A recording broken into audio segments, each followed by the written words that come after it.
Official YouTube के साथ मैं हूँ नवीन अली, और आज मेरे साथ बड़ी ही खूबसूरत और बड़ी ही टहकेदार ज़ोरदार पर्सनालिटी मेरे साथ मौजूद है, जिनका नाम सुनते ही सबसे पहले सुनने वाला कहता है कि हैं बिल्कुल जी, आबिद बाक्सर साहब मेरे साथ मौजूद हैं।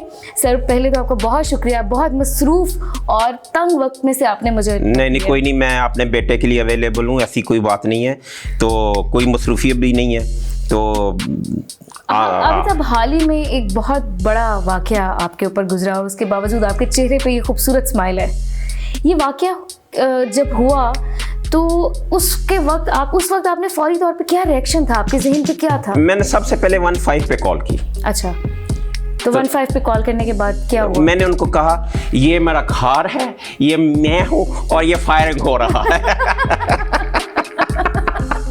अच्छा बिल्कुल, मतलब बड़ी हैरत की बात है। अच्छा, तो सर ये उस वक्त ये सारी सूरत हाल को किस तरह से आपने निपटाया? कुछ नहीं, देखें आप, जब मैंने नौकरी शुरू की, पुलिस मुकाबले शुरू किए, तो मैं हर वक्त देखें घर पे फायरिंग होना इसलिए थोड़ा सा है, मेरे बच्चे थे, मैंने ज़िंदगी में मेरी बीवी थी, बच्चे थे, और मेरे वो मुलाजमा जो वो भी मेरी बेटियों और बेटों जैसे हैं, तो अच्छा नहीं हुआ बस वो इसलिए मेरे पे होती। देखें मैंने अपनी जब नौकरी शुरू की, मैंने बेशुमार पुलिस मुकाबले किए, तो आप समझ सकती हैं कि बेशुमार दफ़ा मुझ पे फायरिंग हुई, मैंने फायरिंग की, बेशुमार बंदे वो जो खूनी दरिंदे थे वो मेरे हाथों मारे गए, तो खौफ वाला तो कोई सिस्टम है ही नहीं। तो लेकिन जब वो घर पे बच्चों पे हुई तो थोड़ा सा मैंने कहा कि ये नहीं होनी चाहिए थी। बहसीयत कल आपकी शादी हो, आपके बच्चे हो, तो आप जितनी मर्जी सेंसिटिव हो या बच्चों के मामले में आपके जज्बात मुख्तलिफ, इंसान हर जगह पे आके अपनी फैमिली, हाँ जी, नहीं होनी चाहिए थी। क्योंकि मैंने जिंदगी में ना कभी किसी को ऐसा सुना है दुश्मनदार हो, ज़र्फ वाला हो, कम ज़र्फ हो, ऐसा नहीं करता। बिल्कुल ठीक है। और किया भी उसने, जो मेरी बीवी को बहन कहता था, बच्चों को भतीजा कहता था, अच्छा नहीं लगा। नॉर्मली केसेस में ये देखा जाता है कि बाद में लोग माफ कर देते हैं, सजा नहीं कोई ऐसी बात नहीं। ये देखें, ये तो आप ये तो रवैया देखना है मैंने पुलिस का। देखें मैंने सबूत देने हैं। अब एक इंस्पेक्टर की इंक्वायरी इंस्पेक्टर कैसे कर सकता है, ठीक है। अब मेरी गुजारिश है सीसीपीओ साहब से JIT बनाए, 2 SP साहब हों, एक DSP हो, साबित मैंने करना है, साबित शुदा है। अब साबित शुदा है, मैंने लाहौर को एक बहुत बड़ी तबाही से इसलिए बचाया कि ये अब से पहले हो जाना चाहिए था, लेकिन चले ये एक बहाना बन गया। फ्यूचर में यहाँ पे पर्चियाँ मिलनी थी लोगों को कराची की तरह, ये मेरा वक्त, ये मेरी रिकॉर्डिंग संभाल के बच्चे रखना, ये इंशाल्लाह फ्यूचर में आपको काम आएगी। यहाँ पे तो वो पर्चियाँ मिलनी थी, लोगों के घरों पे फायरिंग होने थी, मैंने स्टैंड लिया। मैंने दूसरों को भी कहता हूँ स्टैंड ले। आप बताएं, एक पिस्तौल खान मर्डर हुआ था, ठीक है, उसका भतीजा सब्जाजार में मर्डर हुआ, तो उसका जो कातिल है फैजान, वो राशिद अमीन के घर में रहा, ठीक है, और उन्होंने आके पुलिस को कंप्लेंट की। जब उन्होंने कहा कि जी आप तहरीरी बयान दें, तो वो बेचारे तहरीरी बयान से भाग गए। तो मैंने बहुत बड़ा नेटवर्क ओपन किया है, फ्यूचर में साबित हो जाएगा। बिल्कुल ठीक है, साबित होने पर माफी का कोई चांस तो नहीं कहा है कि माफी मेरे पे करते, शायद मैं माफ करता, मैं अख्तियार रखता था, मेरा कानूनी शरी ये हक था उनको माफ करने। बच्चों पे हुई है तो ये अच्छा नहीं हुआ। बिल्कुल सही है। अच्छा आबिद साहब मुझे ये बताइएगा, वैसे तो आपका नाम सुन के हर शख्स डरता है, वाकई डरता है। ये मैं जानती हूँ कि आप वाकई एक खुश मिजाज रूह भी है इसके अंदर, इस जिस्म के अंदर एक खुश मिजाज रूह भी है, लेकिन मुझे ये बताइएगा आप किसी से डरते हैं? अगर आपका इशारा मैं समझ गया हूँ, अल्लाह से तो हर बंदे को बतौर मुसलमान डरना चाहिए और डरता भी हूँ, लेकिन आपका इशारा जो है वो शायद मेरी बीवी की तरफ है, ठीक है। नहीं, आपको गलतफहमी है कि डरना मरना क्या होता है। मैं कसम खा के कहता हूँ कि मैं अपनी बीवी से, आपके जहन में ये है कि मैं डरता हूँ, तो ये गलत है। मैं बहुत ज्यादा डरता हूँ। Oh my God. यानी आप बाक्सर भी रवायती मर्दों की तरह बहुत ज्यादा घर में रहना नहीं है। क्या हो गया आपको? बिल्कुल। अगर मैं ये कहता कि मैं डरता नहीं हूँ तो आपने भी नहीं मानना था और पब्लिक ने भी नहीं मानना था, और मेरा अच्छा खामद होने का सबसे बड़ा ये सबूत है कि मैं डरता हूँ। मैं डरता हूँ। तो जब दोनों के दरमियान लोग जब होती है तो मनाते कौन है? लो मेरी जुर्रत है कि मैं उसको ना मनाऊं।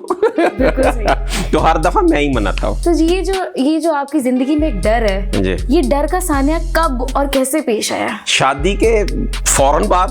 अच्छा। जब मेरा रिश्ता हुआ, वो पहले तो जब मेरा एक दो अल्हम्दुलिल्लाह मेरी मंगनी टूटी, जब उन्हें पता चला वो इंस्पेक्टर आबिद के लिए रिश्ता आया, ऐसा लोहारी था ज़बरदस्त, आबिद मार्केट का मालिक अकलौता बेटा, वो गाड़ी और लाश पाश, तो उसी वक्त रिश्ता हो गया, मंगनी तैयार हो गई। कुछ अरसे बाद फ़ोन आ गया कि आपका पूरा नाम बेटा क्या है? मैंने कहा जी आबिद हुसैन। नहीं पूरा नाम। मैंने कहा आबिद हुसैन। अच्छा, आपके महकमे में कोई आबिद बाक्सर भी है? अब मुझे समझ आ गई कि रात फाश हो गया। तो फिर मैंने उनको कहा जी मैं ही आबिद बाक्सर हूँ। तो सिंपल इतना मैसेज आया कि बेटा ये हम मंगनी का वो तारीख थोड़ी चेंज कर रहे हैं और आप अपना लाइफस्टाइल चेंज करो, तो आप अच्छे बच्चे हो तो थोड़ा सा लाइफस्टाइल चेंज करो। वो 2-3 मंगनियाँ टूटी। जब ये रिश्ता आया तो फौरी तौर पे मैंने ना वो मंगनी वाले दिन ही निकाह पढ़वा लिया। फिर अल्लाह क्या वाला है। आपने सोचा इससे पहले ये हाँ ये भी टूट गया तो हाँ।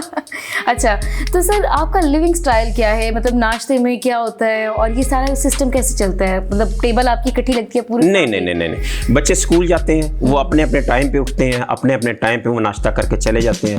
फिर मैं उठता हूँ, असल में मैंने सोना होता है लेट, तो उठता भी लेट हूँ, तो वो हल्का सा नाश्ता करके फिर खाना दोपहर का और रात को वो मैं इकट्ठा खा लेता हूँ, और उसके बाद फिर रात को सोने से पहले मैं एक्सरसाइज ज़रूर करके सोता हूँ। तो ये जो बच्चों के साथ आपका खेलना कूदना क्या है? कौन से बच्चे के साथ कितना होता है ना, कोई माँ बाप अपने कोई बच्चा बहुत ज़्यादा लाडला होता है, तो आपका कौन सा बच्चा ज़्यादा? मेरा सबसे बेटा छोटा जो है वो मूसा है। मेरी तारीख पैदाइश है 6 सितंबर। अच्छा। मेरी बीवी की तारीख पैदाइश है 6 सितंबर। मेरी शादी 6 सितंबर, और मेरा बेटा जो मूसा है वो भी 6 सितंबर को पैदा हुआ। मेरे 3 बेटे हैं माशाल्लाह। दूसरा बेटा जो है वो मैं माँ बाप का अकलौता बेटा हूँ, और मेरी 7 पुश्तें जो माँ की तरफ से थी, हम एक बहन भाई आ रहे हैं। तो मैं हज करने गया तो रात को हमें एक दोस्त थे सूफी अनवर साहब, उन्होंने कहा आपको ज़ियारतें करवाते हैं। वो मुझे और मेरी बीवी को हज़रत हमज़ा सरकार के रोज़े पे लेके गए। तो जब मैं गया रात को 12-1 बजे, तो वहाँ पे ठीक मुझे टाइम मिल गया दुआ करने के लिए भी, और वहाँ पे रश नहीं था।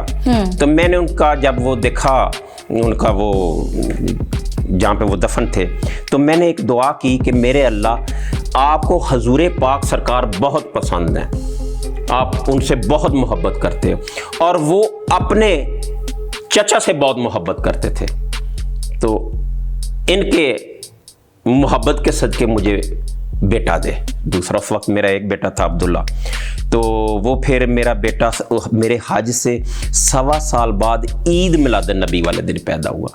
ठीक है, हम लोग क्या करते हैं, मुहावरातन कहते रहते हैं ओ जी मंगो तेसरा। मैंने अपने दिल से जो मांगा वो अल्लाह ने मुझे दिया। देखिए, मैंने अपने आप को कंपेयर मलक रियाज साहब से नहीं करना, मैंने अपने आप को कंपेयर करना अपने बैचमेट से, अपने जो कुलीग मेरे साथ खेला करते थे, जो मेरे कुलीग मेरे साथ वो बैठ के गप्पे मारते थे। अल्लाह ने मुझ पे बहुत रहमत की, अल्लाह ने मुझ पे बहुत एहसानात किए, अल्लाह ने मेरी ज़िंदगी, मेरे रिज़्क, मेरी औलाद, मेरी रिस्पेक्ट में इजाफा किया, और मैं तो इतना ही अल्लाह का जितना शुक्र अदा करूँ वो कम है। सर, इतने सारे इनकाउंटर्स किए हैं आपने जी, कभी कोई ऐसा लम्हा आया जब आपको लगा हो कि नहीं मुझे एक स्टेप पीछे हट जाना चाहिए? कभी भी नहीं। देखिए, अगर इनकाउंटर किया नहीं जाता, हो जाता है। मैं आपको मिसाल देता हूँ, मैं एक उजरती कातल की तरफ जा रहा हूँ, रेपिस्ट की तरफ जा रहा हूँ, मुझे पता है कि 110% मुज़ाहमत होनी है, तो मैं विड्रा कर जाऊँ, मैं अपना सब इंस्पेक्टर भेज दूं, मैं अपना ASI भेज दूं, किसी और को भेज दूं। जब मैं खुद जाता था और मुझे 100% ये होता था कि इसने 10 पुलिस मुकाबले पहले किए हैं और ये 11वां 100% करेगा, तो जब मैं जाता था तो वो इनकाउंटर होता था। अब वो 150 कत्लों का इश्तेहारिया अपनी गिरफ्तारी तो नहीं देगा ना, तो अगर मैं डरता तो मैं पहले के बाद दूसरे के बाद चौथे, 10वें, 12वें किसी भी इनकाउंटर पे विड्रा कर सकता था, नहीं किया। अब मेरे आतिफ चौधरी के साथ 3-4 पुलिस मुकाबले हैं जिसमें मैं ज़ख्मी भी हुआ। 2 पुलिस मुकाबले मेरे दोपहर 2 या 3 बजे ड्यूटी फ्री शॉप पे हुए, सारी दुनिया ने देखे, क्रॉस फायरिंग हुई। अगर मैं डरता वो क्रॉस फायरिंग से जो मेरे पे हुई, तो मैं अगला पुलिस मुकाबला करते ही ना। ये सोए पड़े मेरे बच्चों पे हुआ, इसलिए थोड़ा सा मुझे ज़्यादा मैं जज्बाती हुआ हूँ। जब पहला इनकाउंटर करने लगे थे जी, उस वक्त भी यही दिलेरी थी? नहीं, ये देखें, ये कोई डिग्री तो है नहीं कि मैं फलां कॉलेज में चला गया तो वहाँ से मैंने दिलेरी में ग्रेजुएशन कर ली। जैसे वो कल एक अजीब वो एक मीर या छोड़े उसका किसका नाम ले रहा हूँ, तो अपना वो मैं किसी दुकान पे चला गया और मैंने कहा जी 7 किलो दिलेरी दे दी। ऐसा नहीं है, ये बाई बर्थ आप में मेरी चकवाल की पैदाइश है, जहाँ पे जवान पैदा होते हैं या जर्नैल पैदा होते हैं या वहाँ पे गाजी होते हैं या शहीद है। तो उस मट्टी का, गवर्नमेंट कॉलेज का, मेरी तारीख पैदाइश का, बहुत सारी चीज़ों का मेरी पर्सनैलिटी पे असर है। अपने ही डिपार्टमेंट में आपका आइडियल कौन था? मेरे आइडियल मैं आपको समझाता हूँ। किसी वक्त होता है हाजी हबीबुररहमान साहब, मलक अहमद रजा ताहिर साहब, आबद कादरी साहब, कैप्टन जुबैर साहब। अब मैं एक बंदे का नाम लेना चाह रहा हूँ माजरत के साथ, उसका नून लीग के साथ ताल्लुक है, उनका नाम राना मकबूल है, ठीक है। तो राना मकबूल, हर बंदे में अलग-अलग खुसूसियात और अलग। अब 1-2 बंदे ऐसे हैं जैसे तारक अब्बास कुरैशी, वो इतना सुनने में आया कि शफीक इंसान है, कि इंसान बस एंड है। फिर मेकन साहब है, बहुत ज़बरदस्त पुलिस अफसर है, बहुत ज़बरदस्त पुलिस अफसर है, गालबन शेखुपुरा में लगे हुए हैं। तो हर बंदे में, हर पुलिस अफसर में अपनी अपनी खुसूसियात हैं। अब जुल्फ़िकार चीमा साहब थे, डेड ऑनेस्ट थे।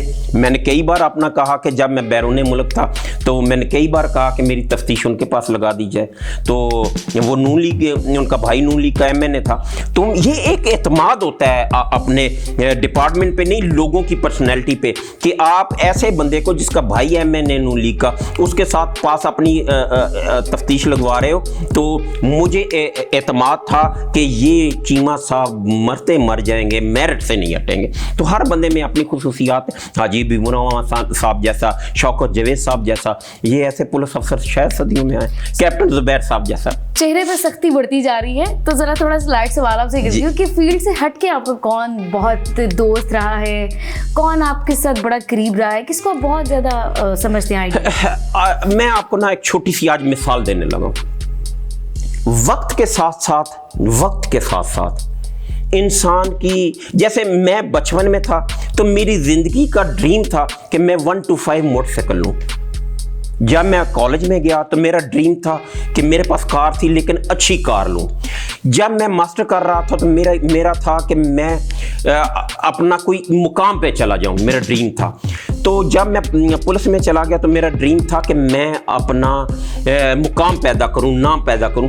वक्त के साथ साथ मुकाम और आपकी लाइकिंग डिसलाइकिंग बढ़ती और कम होती रहती है। ज़िंदगी में बेशुमार दोस्त आए, लेकिन वो बहुत प्यार भी हुआ उनके साथ, लेकिन वक्त के साथ उनकी हरकतों सकनात की वजह से मुझे उनसे नफरत हो गई। जैसे वादद रोड का वो नाम निहाद ताजिर है, माजरत के साथ, तो मैं उसको अपना भाई समझता था, कहता था, लेकिन हुआ ऐसे जब मेरे पे सख्ती आई तो मेरे तमाम वो कागजात इंटरपोल को उसने प्रोवाइड कर दिए। तो ज़िंदगी में वो आपके दोस्त जो हैं वो उनकी हरकतों सकनात की वजह से वो कुर्बत में भी आते जाते हैं और नफ़रत भी होती जाती है। जैसे अभी ये एक मेरे नाम नेहाद दोस्त ने ये वकूआ किया है, तो पहले बहुत ताल्लुक़ था, लेकिन क्या समझती हैं कि इस वकूए के बाद भी मुझे उससे मोहब्बत या इतनी अपनायत करनी चाहिए? अपने बच्चों को यानी अपने बेटों को भी अपने जैसा बनाना चाहेंगे? उन्हें बनना चाहिए, बल्कि इससे बेहतर होना चाहिए। हाँ। ये ज़िंदगी में याद रखिएगा कि इंसान कभी भी नहीं चाहता कि उसका भाई उससे ज़्यादा तरक्की कर जाए, उसका दोस्त उससे ज़्यादा तरक्की कर जाए। एक इंसान एक ऐसा है कि उसको हमेशा ये ख्वाहिश और कोशिश रही है कि उसकी औलाद उससे आगे निकल जाए। एनकाउंटर स्पेशलिस्ट हैं, तो इसमें स्पेशलिटी क्या है? हम इसको स्पेशलिटी क्यों बोल रहे हैं? जी, मैं समझाता हूँ। जब ये एक ना लाहौर में एक जंगल का कानून, जंगल का वो एक सिस्टम चल रहा था। ये इलाका जो है फलां बदमाश का है, ये इलाका फलां बदमाश का है, ये इलाका फलां बदमाश का है, फलां जो बदमाश है वो इतने कत्ल में अच्छू शीदी, वो फलां ढिमका, ये सारे वो फलां इतने कत्लों में बाहर आ गए, वो फलां। ये एक जंगल का यहाँ पे सिस्टम चल रहा था, ठीक है। फिर एक ऐसा आया कि पुलिस ने, अब क्या आप बदमाश नहीं है, अब शूटर नहीं है, अब गैंगस्टर नहीं है। कभी आपने पुलिस मुकाबला सुना? बेशुमार पुलिस वाले यहाँ पे शहीद नहीं हो रहे, बेशुमार पुलिस वाले जख्मी हो रहे हैं। तो क्या वजह? अब पुलिस वाले डर गए कि अगर हमने किसी को फायर अपनी डिफेंस में भी मार दिया तो हमारी वो जान इंक्वायरी से छूटनी नहीं, ठीक है। तो वो एक आ गया सिस्टम, ऐसा बन गया। तो जब हम वो टॉप क्लास इश्तिहारियों के पीछे, जब अनु चबेल एक इश्तिहारी था, मलंगी एक इश्तिहारी था, और इस तरह के एक दो नाम थे, तो पुलिस के पास उनकी इंफॉर्मेशन हुआ करती थी, लेकिन पुलिस नहीं जाती थी, पुलिस नहीं जाती थी। तो जब वो मुझे इंफॉर्मेशन मिलती थी तो मैं 1 to 5 की स्पीड से जाता था, तो वहाँ पे इनकाउंटर जो है वो लाजम हो जाता था, क्योंकि उनके पहले 10 मुकदमात में, वो पुलिस मुकाबलों के मुकदमात में भी इश्तिहारी थे।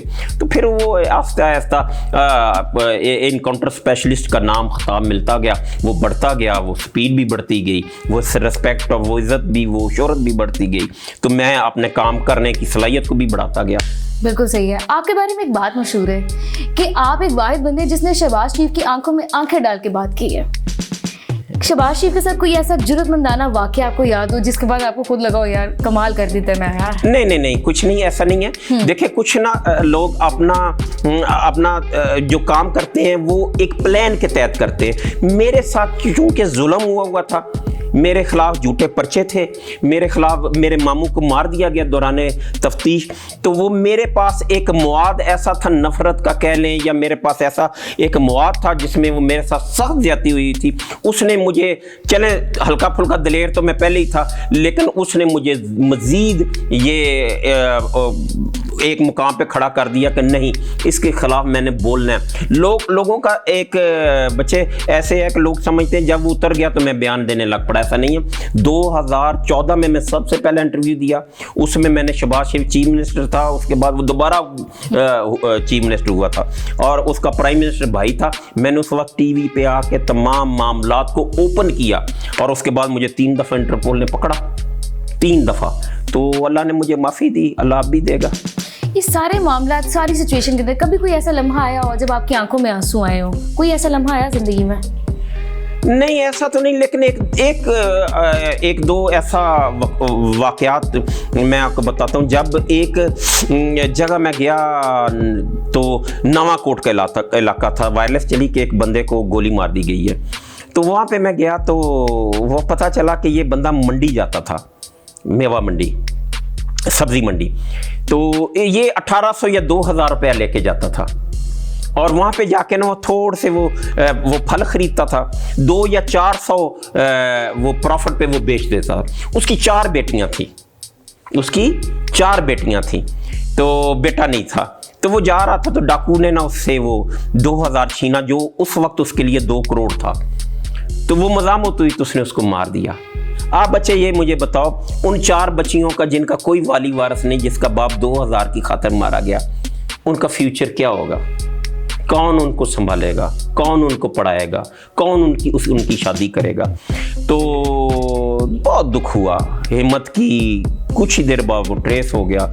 तो वो जब उसने फायरिंग की पुलिस पे तो फिर मेरे हाथों मारा गया। तो आप इसको, बेशक वो बच्चियों को जब मैं रोता देखता था तो बतौर माँ, बतौर बहन, बतौर बेटी, वो जज्बात आप भी अपने जहन में लेके आओगे तो आपकी आंखों में भी आंसू आ जाएंगे।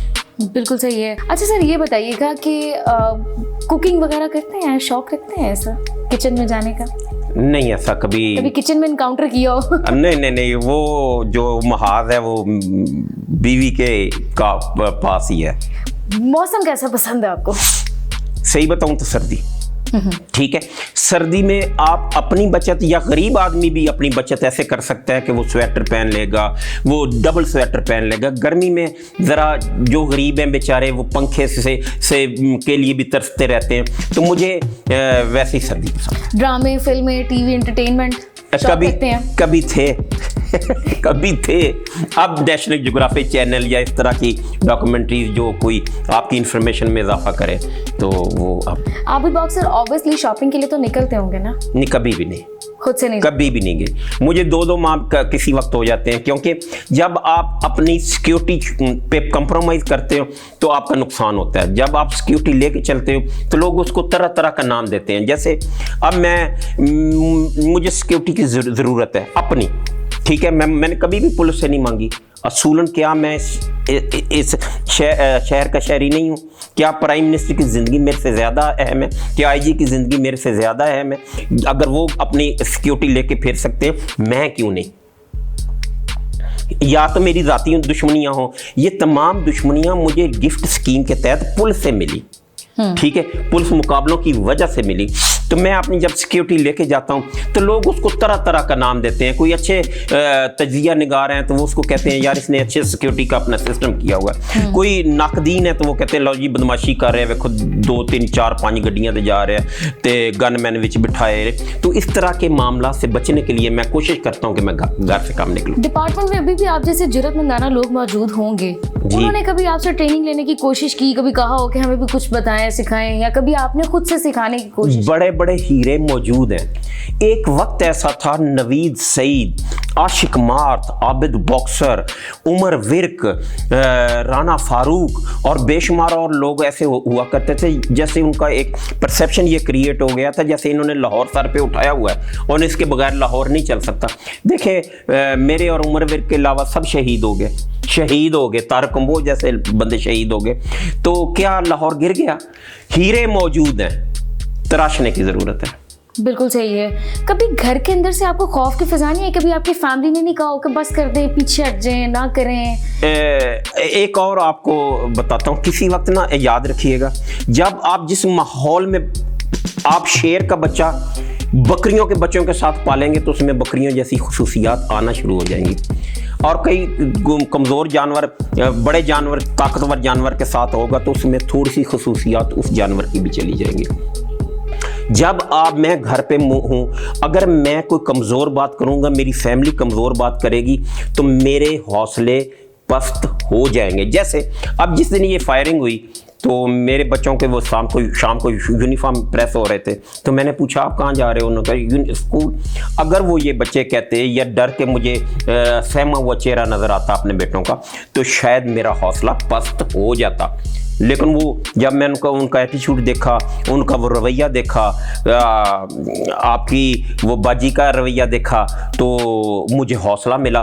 तो ये चीज़ें जो हैं वो आपको कभी भी गिरने नहीं देती। इतना दिलेर आदमी बैकअप पे वापस क्यों हो गए? कैसे आपने दोबारा से अभी तक दोबारा वो अपना डिपार्टमेंट ज्वाइन नहीं किया? क्यों आप दोबारा उस फील्ड में नहीं उतरे? क्योंकि करप्शन, बुरे लोग और ये सब चीज़ें अभी ख़त्म तो नहीं? जी मैं बताता हूँ, किसी वक्त ना बच्चे मैं इस डिपार्टमेंट में गया, मैंने बहुत नाम, लोग कहते हैं, मैं नहीं कहता, लोग कहते हैं कमाया। मेरे पे आज तक करप्शन का कोई एलिगेशन नहीं है, ठीक है। तो हम लोग ना तजज़िया खुद करते हैं। अगर एक पुलिस अफसर ने अच्छी गाड़ी ली है तो हम फौरी तौर पे कह देते हैं कि यार इन्हें बड़ी करप्शन की थी।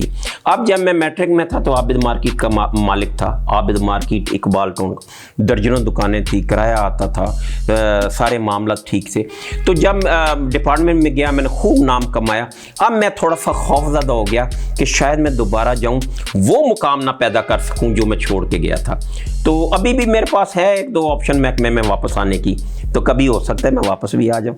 आखिरी सवाल सर, बिजनेस क्या चल रहा है आपका? मेरी आबिद मार्केट थी, बार बार कहता हूँ मैट्रिक में, ठीक है, मैट्रिक में आबिद मार्केट थी, उसको सेल किया गया। वो प्रॉपर्टी जो ली गई लाखों में, वो करोड़ों में चली गई। जो किराए हज़ारों में आते थे वो लाखों में चले गए। मेरा सबसे बड़ा बिजनेस है कि मेरी 3-4 कमर्शियल बिल्डिंग्स हैं वरासती, जो मैंने नहीं खरीदी। FBR में उनका वो रजिस्टर्ड है, उनका हम लाखों रुपया टैक्स देते हैं। उनके किराए से मेरे बच्चे भी बाइज़्ज़त तरीके से पल रहे हैं, मैं भी बाइज़्ज़त तरीके से अपनी सिक्योरिटी और अपनी ज़िंदगी अच्छे तरीके से गुजार रहा हूँ। फिर साथ आप हल्का फुल्का प्रॉपर्टी का इस तरह का बिजनेस कभी कभार करते रहते हैं, आपको चांस मिलते रहते हैं, लेकिन वो हवस ख़त्म हो गई है जो 2 को 4, 4 को 8, 8 को 10 करने वाली है। बहुत शुक्रिया सर, बहुत शुक्रिया आपका। जी बिल्कुल, आपने आबिद बाक्सर साहब की बड़ी मज़े की और दिलेरी वाली गुफ्तगू सुन ली है कि दिलेरी के कारनामों के साथ साथ घर पे उनकी ज़ाती ज़िंदगी कैसी है, सब आपने सुनी। आप सबकी आप मुझे इजाज़त दीजिए, इंशाल्लाह दोबारा मुलाकात होगी एक नए मेहमान के साथ। थैंक यू, अल्लाह हाफ़िज़।